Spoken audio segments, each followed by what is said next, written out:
Bonsoir et bienvenue dans ce 20h dont voici le sommaire. 24e Assemblée générale des établissements publics de l'État, un cadre pour examiner les rapports d'activité et les états financiers de l'exercice 2022 de 109 établissements. Une occasion pour poser surtout les difficultés rencontrées par les établissements afin de trouver des solutions pour améliorer leur performance. L'ouverture des travaux à suivre dans un instant.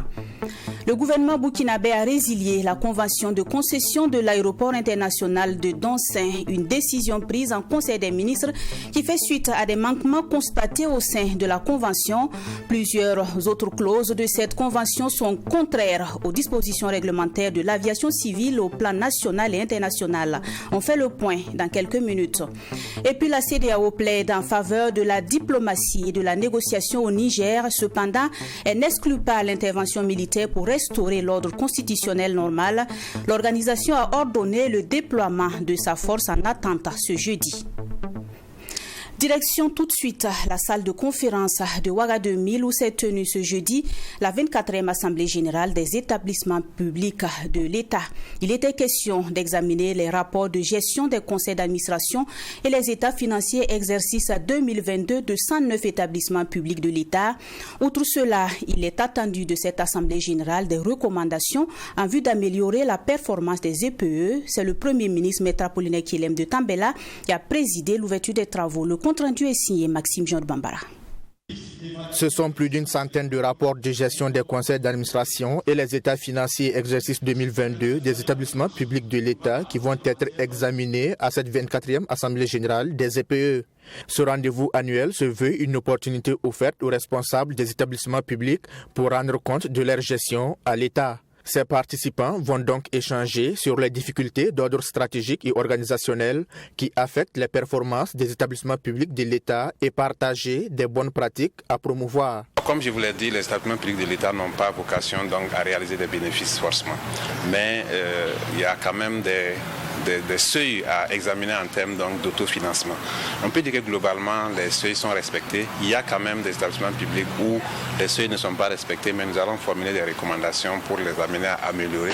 Quand vous prenez par exemple toutes les structures de santé, que ce soit donc des centres hospitaliers ou encore l'agence générale l'agence de gestion des soins de santé primaires, ce n'est pas des établissements pour lesquels on peut demander de réaliser des bénéfices. Ce sont des services sociaux qui sont rendus à la population. Donc là-bas, c'est vraiment de regarder comment ces structures fonctionnent, comment on peut faire pour améliorer donc leur fonctionnement et améliorer aussi les soins donc de santé qui sont apportés donc aux populations. Pour améliorer la performance des EPE, les acteurs entendent mettre l'accent sur le contrôle interne, un outil qui permet de développer de manière efficace et efficiente les dispositifs de management qui s'adaptent aux évolutions de l'environnement économique et opérationnel pour une bonne gestion des risques. Nous sommes dans un environnement assez turbulent où les risques sont importants. Il faut arriver à les identifier, les maîtriser et les traiter. Donc il est important que tous les EPE puissent savoir comment on maîtrise les risques, comment on élabore une cartographie des risques et comment on fait en sorte de gérer les risques. On peut gérer les risques en l'externalisant, on peut gérer les risques en l'assumant et on a plusieurs façons de gérer les risques. Donc aujourd'hui nous avons donc l'opportunité d'échanger sur ça avec les sociétés, les établissements publics de l'État. Cartographie des risques et efficacité des contrôles dans les établissements publics de l'État. C'est du reste le thème qui guidera les réflexions à cette 24e Assemblée générale. Outre l'adoption des rapports de gestion et l'évaluation des états financiers des EPE, l'Assemblée procédera également à l'audition des rapports d'explication présentés par 2 établissements publics de l'État n'ayant pas pu déposer des rapports et états financiers requis. Il est par ailleurs attendu de cette 24e Assemblée générale des recommandations en vue de permettre aux établissements publics de l'État de jouer leur rôle de service d'utilité publique. Le président de la transition, le capitaine Ibrahim Traoré, a présidé les travaux du Conseil des ministres d'hier mercredi. Au titre du ministère en charge de la fonction publique, 5 décrets d'application en lien avec la mise en œuvre de la loi sur l'assurance maladie universelle ont été adoptés. À cela s'ajoute l'adoption d'un décret portant institution de la tenue scolaire en Faso d'Anfani. Michael Tougri, Cheikoma Ouedraogo. Au titre du ministère de la fonction publique, du travail et de la protection sociale, le Conseil a adopté 5 décrets d'application en lien avec le régime d'assurance maladie universelle. Ces décrets portent entre autres sur les modalités d'affiliation et d'immatriculation des assujettis, Les conditions de contrôle administratif médical et d'expertise médicale, la définition du panier de soins. Selon le ministre Bassolma Bazié, l'adoption de ces décrets va permettre d'opérationnaliser le régime d'assurance maladie universelle dans notre pays et de faire face aux préoccupations de santé des populations. En première ligne, permettre de démarrer la mise en œuvre, l'opérationnalisation donc de la Caisse nationale d'assurance maladie universelle. Le deuxième décret porte sur les conditions et les modalités de contrôle administratif. Justement, l'adoption de ce décret est basée sur l'article 37 de la même loi 060-2015. Il y a 3 éléments fondamentaux qu'il faut retenir à l'intérieur. Le premier élément, c'est les conditions de contrôle administratif dans la mise en œuvre du régime d'assurance maladie universelle. Le deuxième élément, c'est de vérifier l'effectivité de l'immatriculation, mais aussi de l'affiliation de l'assujetti, mais aussi vérifier, voir si la cotisation a été effectivement faite. Le troisième élément prépondérant, c'est de renforcer les moyens d'action de contrôle administratif. Au titre du ministère de la Santé et de l'Hygiène publique, le Conseil a examiné et validé 2 décrets. Le premier est relatif à la définition de la liste des organes, des tissus, des cellules humaines qui feront désormais l'objet de dons, de prélèvements, de transplantation et de greffe au Burkina Faso. Nous notons par exemple que le rein, le cœur, la cornée pourront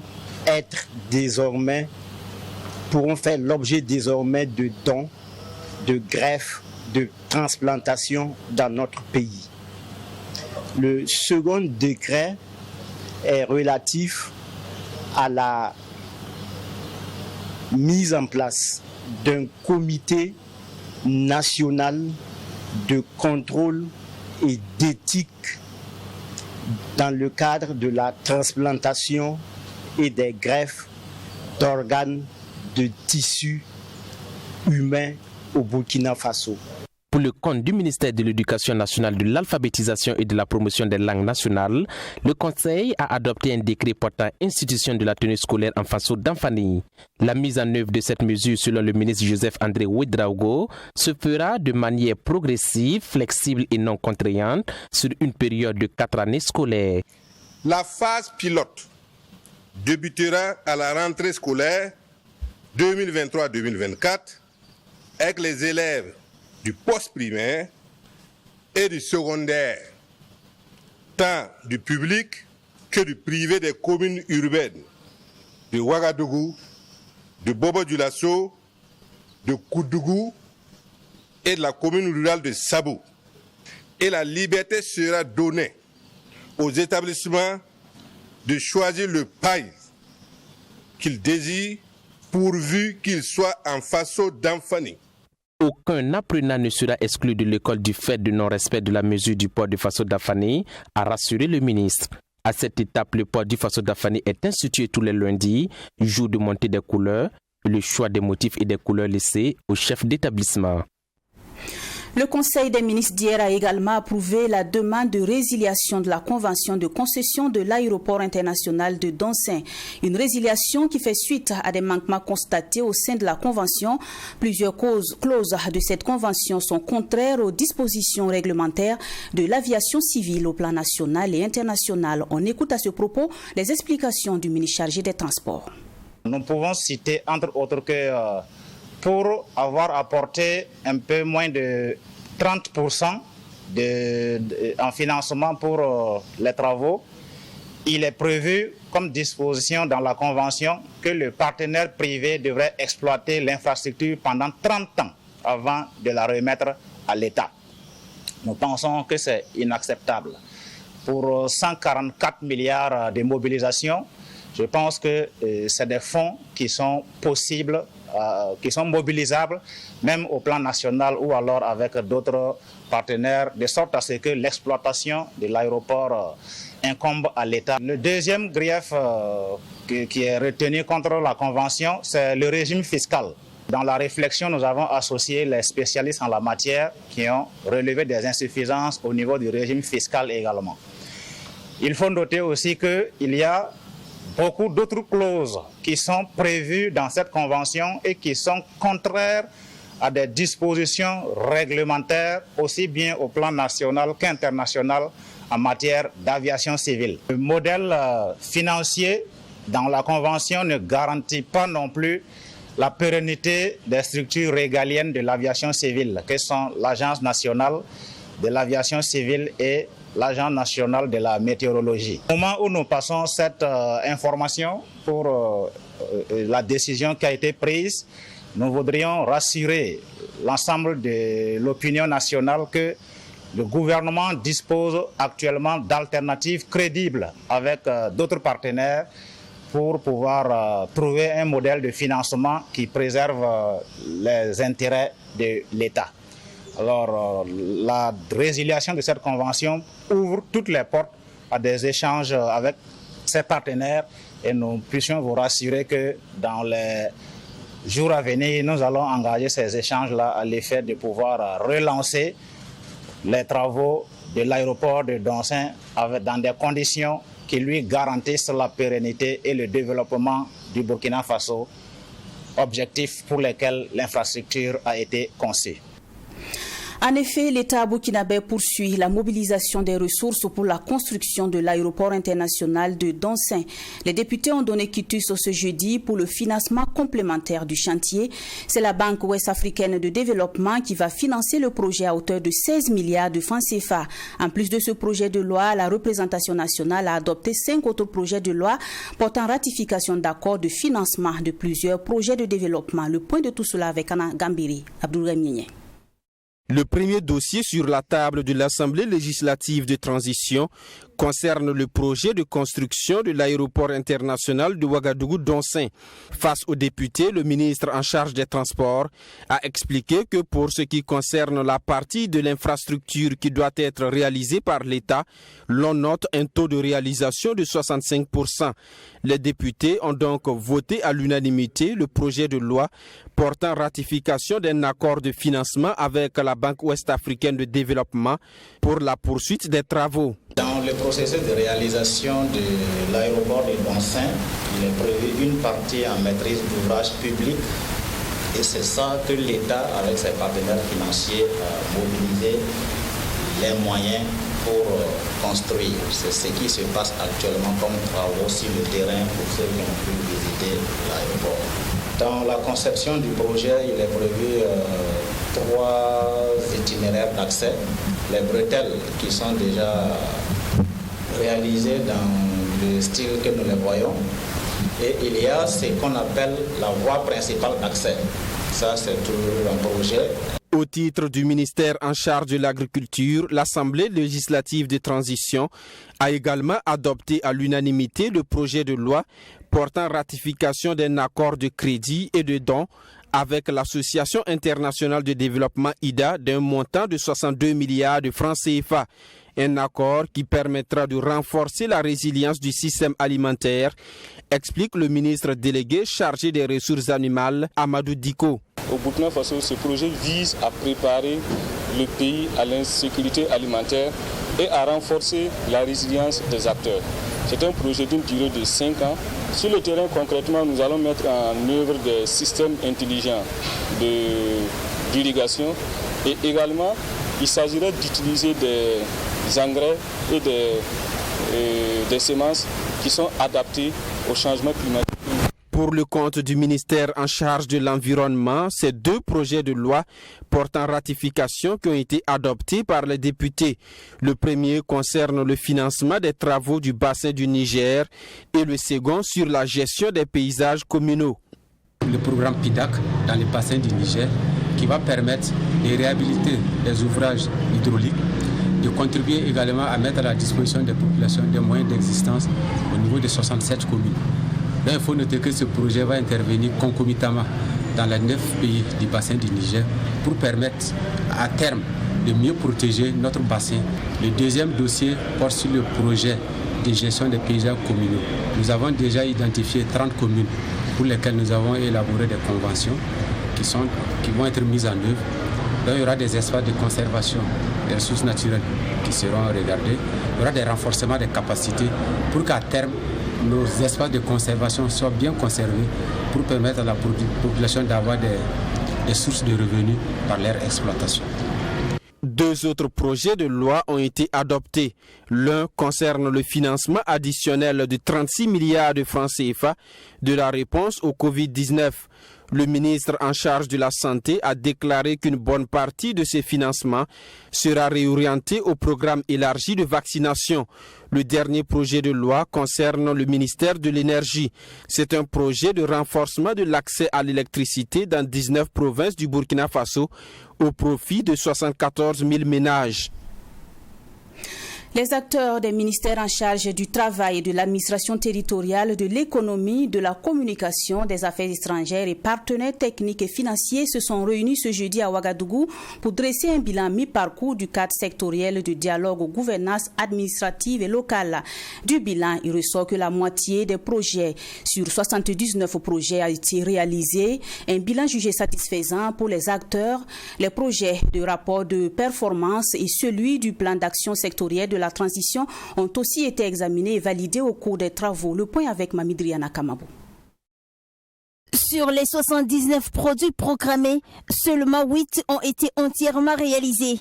En ce qui concerne la soixantaine de produits restants, plus d'une vingtaine ont atteint un niveau d'exécution appréciable. C'est le bilan fait par le ministre d'État, ministre de la fonction publique, du travail et de la protection sociale, Bassolma Bazié, au cours de cette session de revue à mi-parcours 2023 du cadre sectoriel de dialogue gouvernance administrative et locale.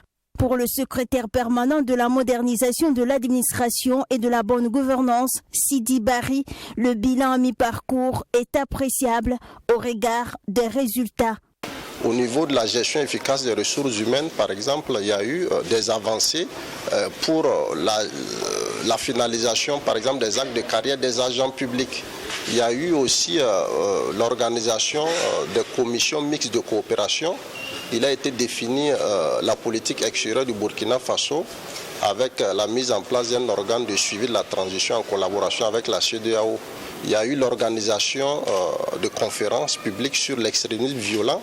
Il y a eu des initiatives dans les différentes régions en vue donc de promouvoir la paix, la tolérance religieuse. Même si un certain nombre de projets ont connu des avancées significatives, plusieurs activités n'ont pas connu un début de mise en œuvre. Au cours du prochain semestre, le ministère compte poursuivre les actions qui n'ont pas connu un début de mise en œuvre, a laissé entendre Sidi Bari. C'est par exemple la finalisation du Code général des collectivités territoriales. C'est aussi l'adoption de la loi sur le statut des chefs de circonscription administrative. C'est par exemple l'adoption du décret d'application de la loi sur le renforcement de la neutralité politique. Ce décret est sur la table du Conseil des ministres. C'est le décret portant conditions et modalités de nomination aux fonctions techniques. C'est par exemple l'adoption de la loi sur le plafonnement des dépenses pendant les campagnes électorales. Donc il y a véritablement beaucoup d'actions en termes de perspectives qui sont programmées au cours du second semestre 2023.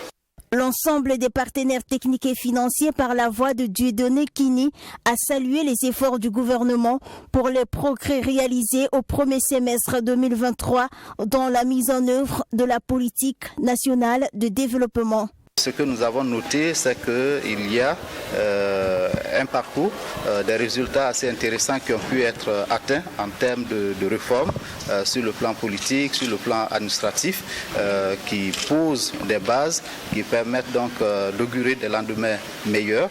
Et comme nous l'avons vu, il y a un plan d'action révisé pour le second semestre. Donc nous espérons qu'au cours du second semestre, on aura une accélération dans la mise en œuvre des activités qui nous permettra, nous espérons d'ici la fin de l'année, d'obtenir des résultats encore plus tangibles.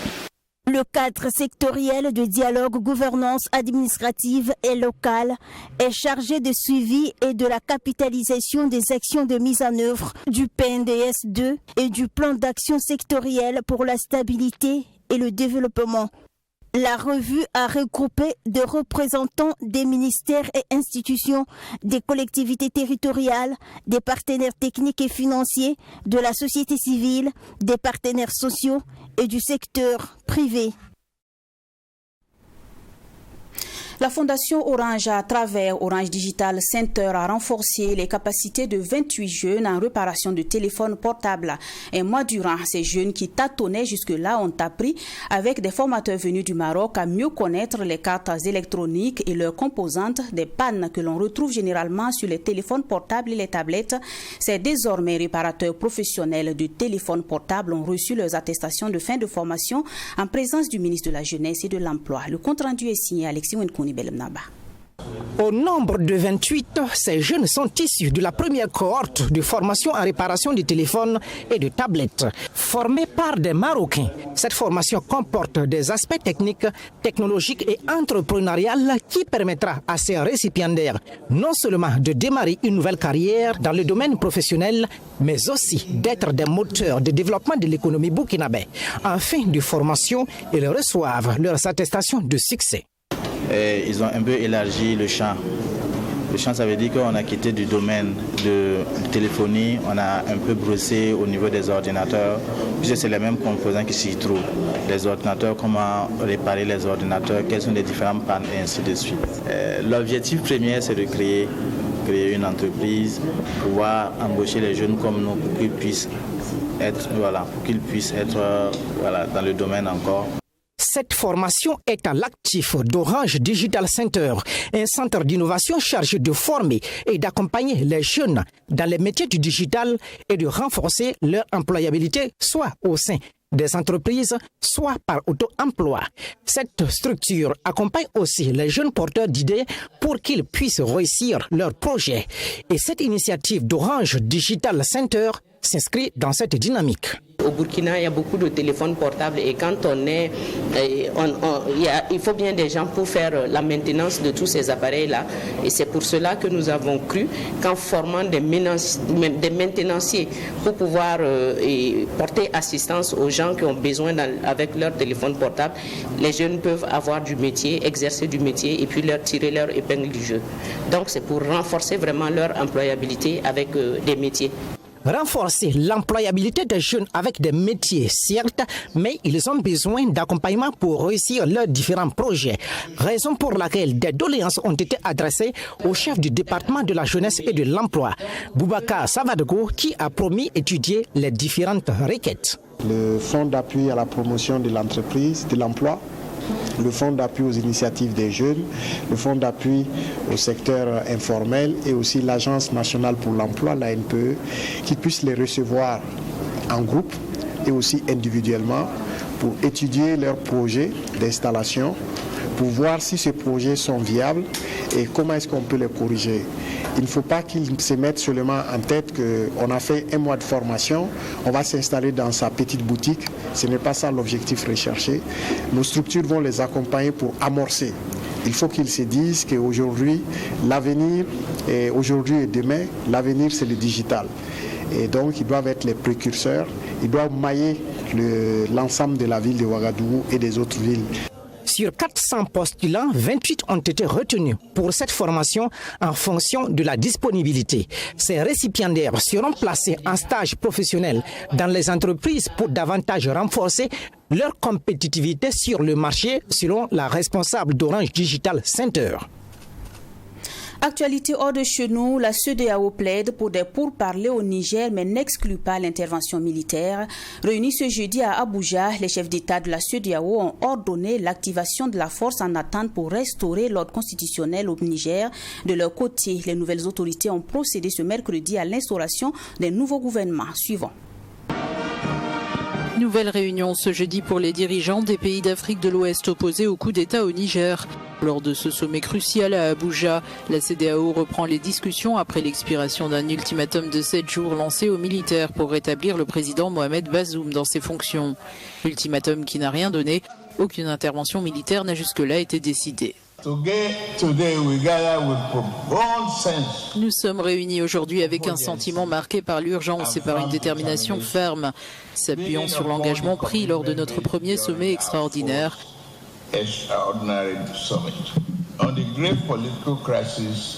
consacré à la grave crise politique qui frappe notre pays frère.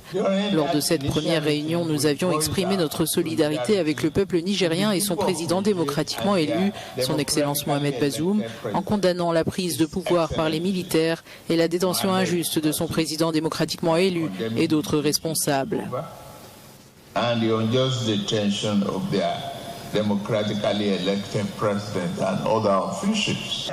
De leur côté, les putschistes ont fait un premier pas vers l'instauration d'un gouvernement de transition par la nomination, lundi, d'un Premier ministre civil, Ali Mohamed Lamine Zeine. La CEDEAO a finalement déclaré privilégier la voie diplomatique, même si les nouveaux maîtres de Niamey ont décliné la visite d'une délégation conjointe de la CEDEAO, de l'Union africaine et des Nations unies. Ce journal prend fin ici. Merci de l'avoir suivi. Bonsoir.